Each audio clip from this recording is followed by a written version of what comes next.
धम्मपद बालवग्गो पद 8 नतं कम्मं कतं साधु यं कत्वा अनुत्तप्पति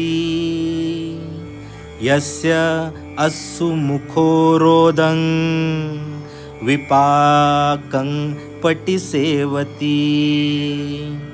म्हणजे ते कर्म करणे चांगले नाही की जे करून करणारा पश्चात्ताप पावतो व ज्याचा परिणाम रडत रडत आसवे गाळीत तो भोगावा लागतो.